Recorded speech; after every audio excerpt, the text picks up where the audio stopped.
तो ये web series है, ये भारतीय सभ्यता और संस्कृति का नाश कर रही है।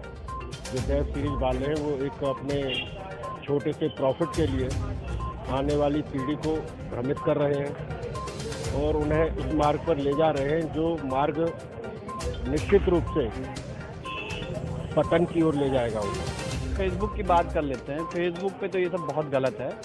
सरकार को इस पर बहुत कायदे से संज्ञान में लेके कार्रवाई करनी चाहिए।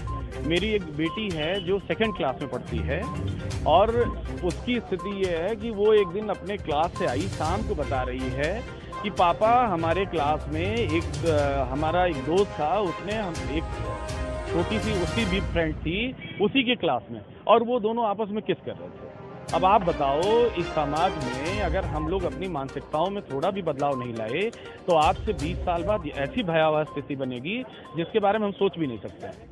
इस वक्त हम लोग मौजूद हैं लाल बाग शर्मा टी स्टॉल पर, और सोशल मीडिया पे जिस तरीके से लगातार अश्लीलता परोसी जा रही है उससे घरों में और देश के ऊपर क्या प्रभाव पड़ रहा है, ये एक अहम मुद्दा है इस वक्त। और हम ये जानने आए हैं यहाँ पे जो लोग हैं वो क्या कहते हैं इस बारे में। जिस तरीके से इंटरनेट पे अश्लीलता परोसी जा रही है, गाली गलौज आम हो गई है, तो इसका घरों पे क्या असर पड़ रहा है? बहुत बुरा प्रभाव पड़ रहा है। इसका असर अच्छा नहीं है। जो अश्लीलता फैलाई जा रही है ठीक नहीं है, देश के हित में नहीं है। हमारे संस्कार बिगड़ रहे हैं, इससे बच्चों पर बहुत बुरा प्रभाव पड़ रहा है। ये ठीक नहीं है, अश्लीलता फैलाना अच्छा नहीं है। देश की संस्कृति को नुकसान हो रहा, बच्चों के पढ़ाई लिखाई भविष्य चौपट हो रहा है, और जो हमारी संस्कृति है उसके लिए तो बहुत ही ज़्यादा घातक है। बहुत बुरी बात है ये। हमारे जो बच्चे हैं वो बहुत कुछ गलत सीख रहे हैं, ये अच्छा नहीं है बिल्कुल भी। हमारे देश के लिए भी, हमारे बच्चों के भविष्य के लिए बहुत गलत बात है। ये रोका जाना बहुत जरूरी है इसको। जब से कोरोना आया तब से वेब सीरीज की डिमांड ज़्यादा बढ़ गई है और इस पर बहुत बुरा असर पड़ रहा है। आगे आने वाली जो हमारी पीढ़ियां हैं उन पर बहुत गलत इफेक्ट जा रहा है इसका। ये है कहना कि लोगों को एक समाज का जो हिस्सा और दायरा बना था उसको मेंटेन करना ही चाहिए। जी हाँ, उसे मेंटेन करना चाहिए। अब इसके बाद अगले आदमी की सोच पे डिपेंड करता है कि वो किसी को किस तरीके से देखता है, और कोई अगर किसी अपने आप को रिप्रेजेंट करता है किसी के सामने तो वो किस तरीके से रहना चाहता है, ये उस पर डिपेंड करता है। ठीक है, तो बच्चों पे क्या प्रभाव पड़ रहा है? बच्चे आजकल, छोटे बच्चे जो हैं वो बिना मोबाइल के खाना नहीं खा रहे, घरों में अक्सर ये देखा गया है। बच्चे तो एडिक्ट हो गए हैं मोबाइल के चक्कर में, और प्रॉब्लम क्या है कि अब तो यह चीज़ें बहुत ही नॉर्मल चीज़ें हैं जो कि एक ग्रामीण स्तर से, शहर तो बहुत हाईटेक हो गया, ग्रामीण स्तर पे भी है। अभी आपको 4 दिन पहले की बात बताऊं, तो इसको किस तरीके से रोका जा सकता है? रोका, अब लोगों को अपने आप में बदलाव लाना पड़ेगा थोड़ा सा अपने। आपको याद होगा जब बीजेपी गवर्नमेंट आई थी तो उसने फोन साइट से बैन लगा दिया था, तो इससे काफ़ी सुधार देखने को मिला था। आप किस तरीके से देखते हैं इस डिसीजन को? बहुत ज़्यादा इस पे एक्शन उस तरीके से नहीं लिया गया जिस तरीके से बोला गया था, और इसमें अगर अमेंडमेंट करना है तो थोड़ा सा स्ट्रिक्ट होना पड़ेगा। और बहुत सी चीज़ें हैं, तमाम पॉर्न साइट बंद होने के बावजूद भी आज भी तमाम चीज़ें हैं। आप मान लिया गूगल पे नहीं खोल सकते हैं तो यूसी ब्राउज़र पे जाइए और सारी वेबसाइटें आपको खुलती हुई मिलेंगी। तो ये सब चीज़ें हैं। अगर आपको स्ट्रिक्ट होना है तो एक पैरा उसका तैयार करना पड़ेगा और उसी के अकॉर्डिंग आपको स्ट्रिक्ट होना पड़ेगा, नहीं तो नहीं हो पाएंगे। बहुत अहम बातें आपने बोली हैं कि पैरामीटर जो हैं वो बदलने पड़ेंगे, और जिस तरीके से घरों में दुष्प्रभाव पड़ रहा है, जैसे कि 2 साल की बच्ची ने घर पे आके बताया स्कूल में किस तरीके से छोटे बच्चों पे असर पड़ रहा है, ये भी कहीं ना कहीं एक सोचने वाला मुद्दा है। और भी लोग हैं हमारे साथ, उनसे भी बात करते हैं। भाई साहब, क्या नाम है आपका? जगह द्विवेदी। आजकल देखिए सोशल मीडिया पे, सोशल साइटों पे किस तरीके से अश्लीलता फैलाई जा रही है और वेब सीरीज आ रही है, गाली गलौज तो आम हो गई, घरों पे क्या प्रभाव पड़ रहा है इसका? इसका बहुत प्रभाव जो है छोटे बच्चों पे ज़्यादा पड़ रहा है। अलग अलग तरीके से जो ऐड आते हैं इनका बच्चों पे असर पड़ता है। हम सब बच्चों के अगर कोई कुछ देख रहे हैं तो हम लोगों को चैनल बदलने पड़ते हैं। शर्म लगती है कि बच्चों को हम क्या जवाब दें। इस तरीके से बहुत ही ज़्यादा दिक्कतें हैं। हमारी समझ से तो इस पर एक्शन लेना चाहिए सरकार को, जिससे कि सबका हित हो, बच्चों पे कोई प्रभाव ना पड़े। मैं इंजीनियर राजीव शर्मा, और जो ये वेब सीरीज है ये भारतीय सभ्यता और संस्कृति का नाश कर रही है। जो वेब सीरीज वाले हैं वो एक अपने छोटे से प्रॉफिट के लिए आने वाली पीढ़ी को भ्रमित कर रहे हैं और उन्हें उस मार्ग पर ले जा रहे हैं जो मार्ग निश्चित रूप से पतन की ओर ले जाएगा उन्हें। तो मेरा उन सभी ऐसे लोगों से अनुरोध है कि वो इस तरह की सीरीज ना बनाते हुए वह प्रेरणादायक जो हमारे मोदी जी ने अभी अमृत महोत्सव का एक आज़ादी के उस पर 75 वर्ष पर अमृत महोत्सव का एक कार्यक्रम चल रहा है, तो उन देशभक्तों के बारे में उन्हें बताएं, उन देशभक्तों पर सीरीज बनाएं जिससे कि युवा पीढ़ी प्रोत्साहित हो और उनसे कुछ प्रेरणा लेकर देश और समाज के लिए कार्य करें। सर, एक सेंसर बोर्ड बहुत बड़ी रिस्पॉन्सिबिलिटी निभाता था, एक एक शब्दों को चयन करने में जब फिल्म जो निर्माता थे वो ध्यान रखते थे, लेकिन अब वेब सीरीज में इन सब चीज़ों को दरकिनार करा जा रहा है। कहीं ना कहीं क्या फॉल्ट नज़र आ रही है आपको? एक्चुअल में सेंसर बोर्ड की अपनी एक लिमिट है और सेंसर बोर्ड जो है एक अपने दायरे में रह के काम करता है। अब सरकार को इस तरह की जो वेब सीरीज है इस ओर भी ध्यान देना होगा ताकि ये अश्लीलता ना फैले। बात ये सब जो चीज़ें हैं वो एज अप्रोप्रिएट होनी चाहिए। जो अगर रेगुलेट हो सही से, अगर एज अप्रोप्रिएट रहेंगी तो चीज़ों का एक्सपोजर रहता ही आदमी को। अगर जो एज गैप में नहीं है वो देख रहा है चीज़, अब उसको एक्सेस मिल रहा है इस चीज़ का, ये बात गलत है। इस पे इन्फोर्समेंट होना चाहिए। अब बात ये एक सिंपल सा नहीं है कि आपने इन्फोर्समेंट लगा दिया, क्योंकि इसमें आप मॉनिटरिंग नहीं कर सकते किसी की, फिर ये हो जाएगा प्राइवेसी का इन्वेजन। तो इसीलिए इसमें पेचीदा मामला है आपका? ये पेचीदा मामला है। ठीक है, और भी लोग हैं उनसे भी हम बात करेंगे। क्या नाम है आपका? रोहित सिंह। रोहित जी, जिस तरीके से सोशल मीडिया पे अश्लीलता परोसी जा रही है, आप फेसबुक वीडियोस देख लीजिए, खुलेआम सब कुछ दिखा रहे हैं, रील्स हैं और जो शॉर्ट्स वीडियो यूट्यूब पे बन रहे हैं उसमें भी ये आम होता जा रहा है और वेब सीरीज में गाली गलौज आम हो गई। घरों पे क्या प्रभाव पड़ रहा है? पहले फेसबुक की बात कर लेते हैं। फेसबुक पे तो ये सब बहुत गलत है और सरकार को इस पर बहुत कायदे से संज्ञान में लेके कार्रवाई करनी चाहिए। दूसरा, सोशल मीडिया की बात, सोशल मीडिया में ये सब ठीक ही नहीं है। अगर आप वेब सीरीज़ पे जाते हैं तो वेब सीरीज़ में साफ साफ लिखा होता है कि भैया ये समस्या है, न्यूड है या जो भी कुछ होता है उसको मत देखिए। अब कोई अगला अपने मन से देख रहा है तो उसके लिए कुछ नहीं कर सकते। गाली गलौज की रही बात, तो गाली गलौज हमारी सच्चाई है। अगर देखा जाए गाली गलौज तो ये तो नॉर्मल सी बात है और उसमें लिखा भी है कि भैया गाली गलौज है, आप ना देखें परिवार के साथ में, तो ना ही देखें। अडल्ट के लिए अडल्ट देखें। बाकी सोशल मीडिया तो पूरा बैन ही लगा देना चाहिए और नंगाईपन पूरा एकदम खुलेआम चालू है। भारतीय सभ्यता को, संस्कृति को क्या कुछ नुकसान होगा इससे? पूरा वेस्टर्न कल्चर फॉलो कर रहे हैं लोग। अभी लखनऊ में मैं 2010 में आया था। जिस तरह से मैं लखनऊ में रहता था कभी ये सब फालतू चीज़ें नहीं होती थी। आज बहुत सारी चीज़ें होना शुरू हो गई हैं। लोग उसको कल्चर कहते हैं, मैं तो नहीं मानता उसको कल्चर। वेस्टर्न दूसरे कल्चर को हायर करके अपने ऊपर यूज़ करना है ना, अपने कल्चर संस्कृति को क्यों नहीं? केरला में ये सब होता है भाई, वो भी तो हमारे ही संस्कारी हैं, इंडिया के ही रहने वाले हैं। तो संस्कार कहने का मतलब है कि सोशल मीडिया पे साफ साफ बंद कर देना चाहिए। इसलिए मैं यही कहना चाहूँगा एक लाइन कि ह्यूमन की जो है एक टेंडेंसी होती है, हम जैसा सोचेंगे, जैसा देखेंगे, जैसा सुनेंगे, खास करके उन युवाओं के लिए मैसेज है, आप वैसा ही आगे बन जाएंगे।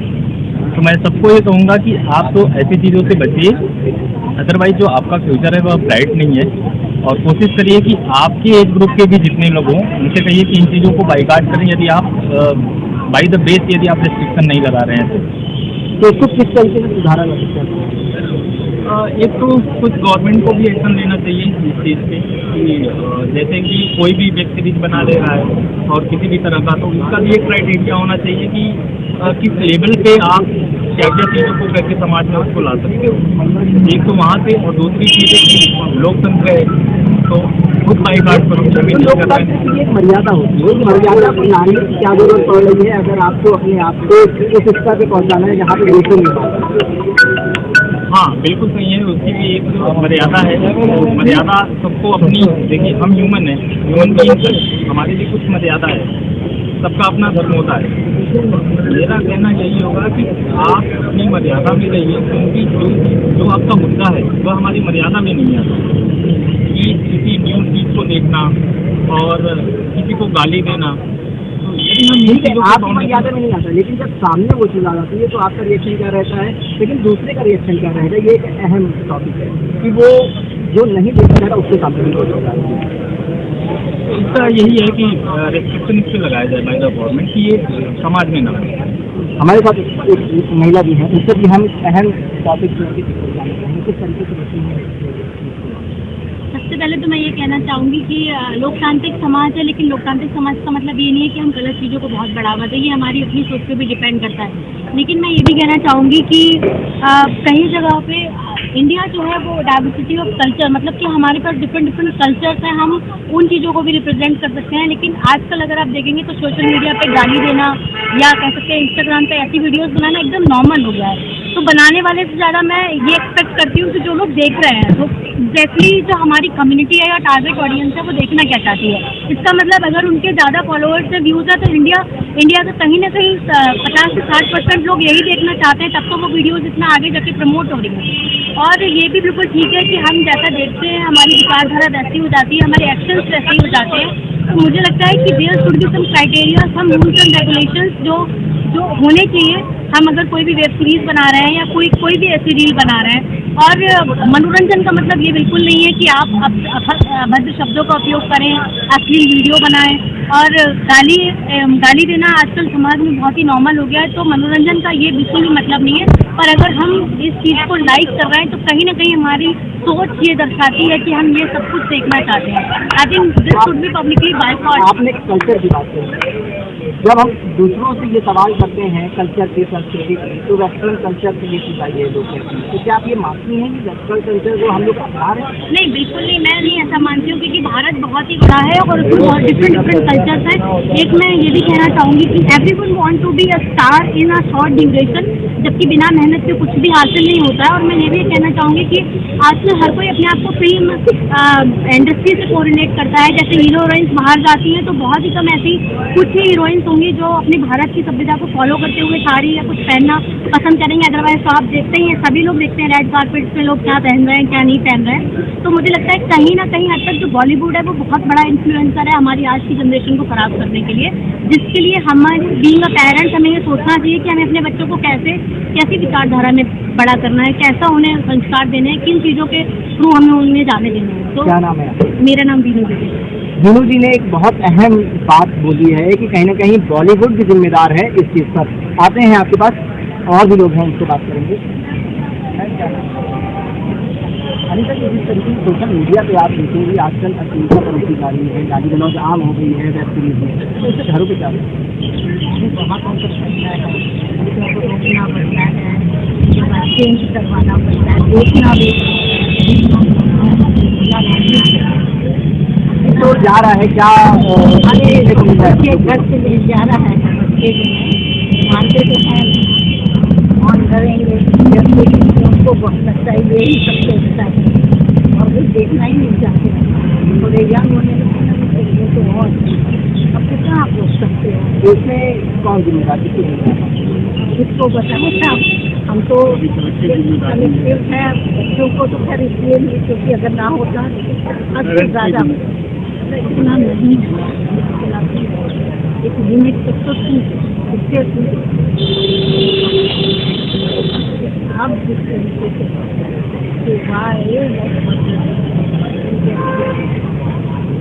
हम लोग को क्या ना लोगों को यही सब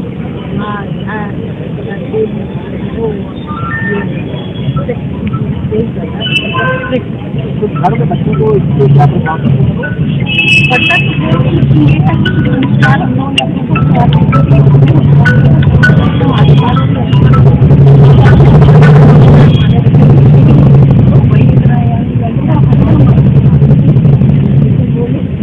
पढ़ाई लिखाई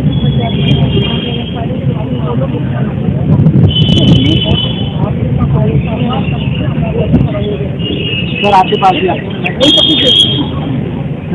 आराम होती जा रही है और आगे बढ़ता जा रहा है समाज। तो किस तरीके से देखती हैं और कौन जिम्मेदार है? इसमें मीडिया, बॉलीवुड ये सब चीज़ें हैं। अगर ये लोग ये चीज़ें ना बनाएं तो बच्चे बिगड़ेंगे नहीं। अब एक पेरेंट्स की ऑलरेडी स्थिति हो गई है कि वो चेक करते हैं कि बच्चे मोबाइल पे क्या देख रहे हैं क्या नहीं देख रहे हैं। और हर टाइम पेरेंट्स ये चीज़ नहीं कह सकते कि बच्चे क्या देखें। अगर यही चीज़ें उन्हें दिखाई जाएगी तो उससे वो उनका जो पढ़ाई का कॉन्सेंट्रेशन है या वो किसी तरह की गेम एक्टिविटी में अपने आप को आगे रखना चाहते हैं तो वो उनके लक्ष्य में बाधित बनेगी। तो इन चीज़ों को रोकना चाहिए। और ये इतनी ईजीली अवेलेबल है मोबाइल पे कि बच्चे हम आजकल कोरोना के बाद में मोबाइल बहुत कंपल्सरी हो गया बच्चे की जो ऑनलाइन स्टडी होती थी मटेरियल वो ऑनलाइन कलेक्ट करते हैं। इवन अब तो बड़े बड़े टॉपर्स सब ऑनलाइन ही मिलता है। तो अब हम ये देख रहे हैं कि बच्चा पढ़ रहा है लेकिन बच्चा क्या देख रहा है वो हमें नहीं पता। तो ये चीज़ें अवेलेबल इतनी हो गई हैं कि 49 रिचार्ज कराइए आपको ये मिल जाएगा, ये मिल जाएंगी। इतने पोर्टल्स आ गए हैं जिनसे बच्चे बहुत बच सकते हैं। तो इन चीज़ों को बंद करना चाहिए और इसके लिए गवर्नमेंट को भी करना चाहिए कि इन चीज़ों को बैन लगाए। ये चीज़ें नहीं हो सकती। एक क्राइटेरिया सोच कर दीजिए कि नहीं हो, क्योंकि ये नहीं होंगे तो बच्चे ऑब्वियसली नहीं। अब इसमें कौन जिम्मेदार है? कोई बॉलीवुड को जिम्मेदार ठहरा रहा है, कोई गवर्नमेंट को एक क्राइटेरिया फिक्स करने को कह रहा है। एक जब आपसे बात हो रही थी वो कह रहे थे मेरी 2 साल की बच्ची है, क्लास में घर आके बताती है कि 2 बच्चे आपस में कुछ कर रहे थे। तो किस तरफ समाज बढ़ता जा रहा है ये एक अहम मुद्दा है और सरकार इसके खिलाफ कब कदम उठाती है ये एक बहुत इंपॉर्टेंट बात है। जनरल साइंस के लिए आके मेरा